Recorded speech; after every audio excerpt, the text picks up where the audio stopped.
Hello and welcome to this series dedicated to the great, magnificent, somewhat empty Orlando Furioso. Today we're going to talk about Canto 18, which is the longest canto that we've found so far at 192 stanzas. That is long. Here is my Italian edition, always ready to read out some of the most interesting stanzas in the original Italian for you.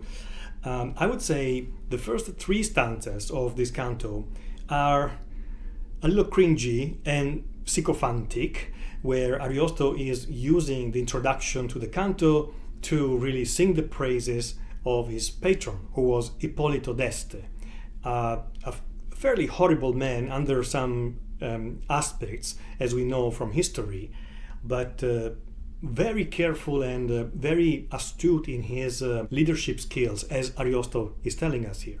Between stanzas 4 and stanza 7, we have Griffone, who's running amok around the townspeople and making and causing a mayhem. And we have a really beautiful Gustave Doré illustration that I wanted to show you here that's capturing this particular moment. Gustave Doré, always with his incredible skills for proportions and for dynamic illustrations. And very quickly, at stanza 8, we are back in Paris, at the siege of Paris, where Rodomonte is under attack from Charlemagne. Here is stanza number 9. 8 scontri di lance, che da forza di tali 8 guerrier cacciati foro. Sostenne a un tempo la scagliosa scorza, di ch'avea armato il petto il crudo moro. Rodomonte, with his magic armor, is protected completely from all these weapons that are raining upon him. I really love the stanzas number 14 and 15, where Ariosto describes the behavior of a lioness with her pups and how her pups are encouraged when she is starting to fight against some kind of prey or enemy, and so they fight as well. Then from stanza 17, we have a portion where we see Rodomonte breaking free from the square, from the place where he was being attacked. And Ariosto gives us at stanza number 19 another beautiful simile that's taken from the animal world when he talks about the bull. Really beautiful. And at stanza 20, Ariosto says, 15 oventi ne tagliò a traverso, altri tanti lasciò del capo tronchi, ciascun d'un colpo sol dritto o riverso, che viti o salci, par che poti e tronchi. This is Rodomonte chopping and slaying everybody around him. Then from stanza number 21, we see Rodomonte as he escapes down the Seine, and this portion ends at stanza number 26, where we see again jealousy, as an allegory of jealousy, that is plotting against Rodomonte. So we are reminded by Ariosto that Rodomonte was in love with Doralice, but Doralice has gone with Mandricardo now. And so jealousy, we can see after stanza number 32, stanza number 32 and the following ones, jealousy is rousing him to seek out Mandricardo. And in this portion we had yet another stanza where Ariosto gives us a beautiful simile taken from the animal world.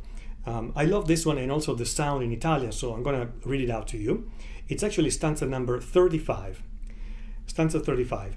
Come la tigre, poi ch'invan discende, nel voto albergo, e per tutto s'aggira, e i cari figli all'ultimo comprende, figli means children.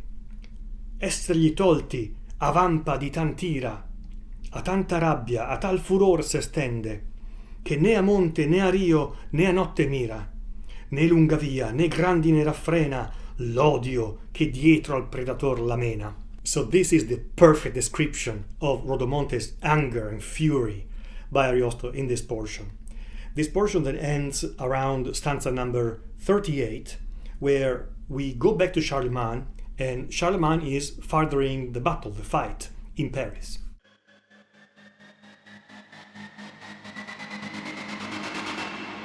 And from this point to stanza 59, we see the progress of the battle, very well described. Now from here, from stanza 59, we return to Griffone again, and to a somewhat repentant King Norandino. King Norandino now understands what happened.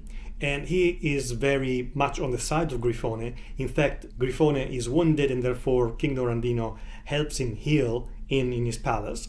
When Griffone is ready to go, he leaves for Antioch, and in this moment Aquilante, who is Griffone's brother, decides to follow Griffone towards Antioch. We can say that along the way, Aquilante encounters Martano, who is the man who took Origilla away from Griffone.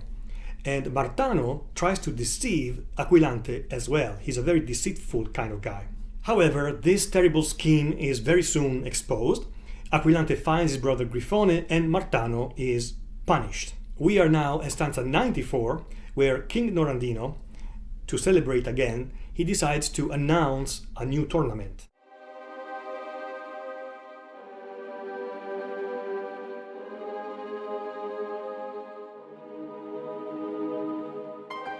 Another character that returns here in this canto is the warrior maid, Marfiza. In fact, Ariosto describes several very, very strong female knights and female warriors, and Marfiza is one of them. So Marfiza is willing to participate to the tournament, and in the prize, she recognizes her own armor. The armor that's the prize of this tournament, it was in fact her own. And she decides to seize it, causing a lot of mayhem and turmoil. I want to read out the second part of stanza number 108, where we see Marfiza recognizing her armor. This is second part of 108. Costei, vedendo l'arme ch'io v'ho detto, subito n'ebbe conoscenza vera, però che già sue furo e l'ebbe care, quanto si suol le cose ottime e rare. At this point in the scene of the tournament, we are at stanza number 114. We have Astolfo and Sansonetto on one side, and Griffone and Aquilante on the other. They fight the newcomers. But at a certain point, in fact, exactly at stanza number 119, we have the warriors of both sides who are finally recognizing each other. We get to stanza 125 of this long canto, and Marfiza explains to us and to the people around her the provenance of her armor. She explains how come the armor is actually her own. And in the following portion that starts around stanza number 129, we have Marfiza deciding to gift her armor to Griffone. She believes that Griffone is honorable enough and virtuous enough. She decides that he deserves it.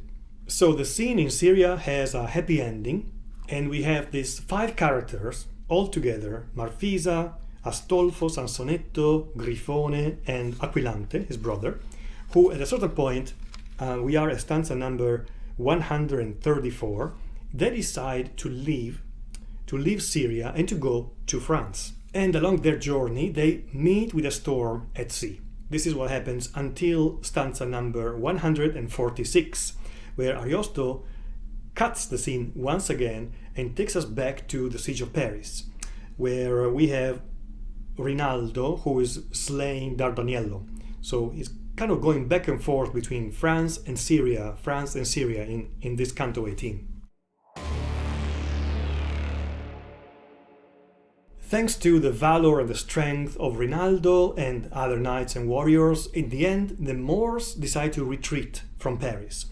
We can see this portion at starting around stanza number 155, where Ariosto says: Chi vuol fuggir, Rinaldo fuggir lassa, ed attende a cacciar chi vuol star saldo.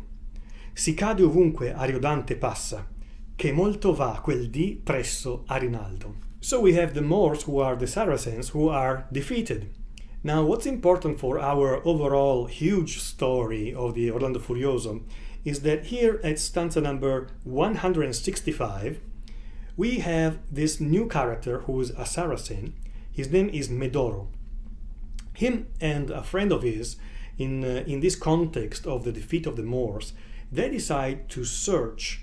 In fact, Medoro decides to search for Dardaniello's body. And so we get to stanza number 172, where there is a description of the Christian encampment, the camp of the Christians, that is brimming with echoes of Virgil's Aeneid, in particular Book 9 of the Aeneid, because it's describing a camp during the night where all the soldiers are sleepy, their guard is down at this point because the battle is basically over, and they do not expect two Saracens, or including Medoro and Cloridano, to appear and slay many of them. Here is stanza number 172. Così disposti messero in quel loco le successive guardie e se ne vanno. Lascian fosse e steccati, e dopo poco tra nostri son che senza cura stanno. Il campo dorme e tutto è spento il fuoco, perché dei Saracin poca tema hanno. Tra l'arme e carriaggi stan roversi, nel vin, nel sonno insino agli occhi immersi. They are immersed not only in slumber but also in vino, which means in the wine. Vino is wine. Medoro and his friend manage to retrieve Dardinello's body. They find him and they retrieve it. But later on, towards the end of this canto, Zerbino's men are after Medoro and his friend. So the cliffhanger with which this very long canto ends is the Zerbinos, the Christians, who are chasing Medoro and Cloridano until they arrive to an old wood. And cheeky as always, Ariosto ends this canto with the following two lines. If any in my story take delight, him now to listen, later I invite. Thank you for watching this video about Canto 18. Coming soon, Canto 19. Bye.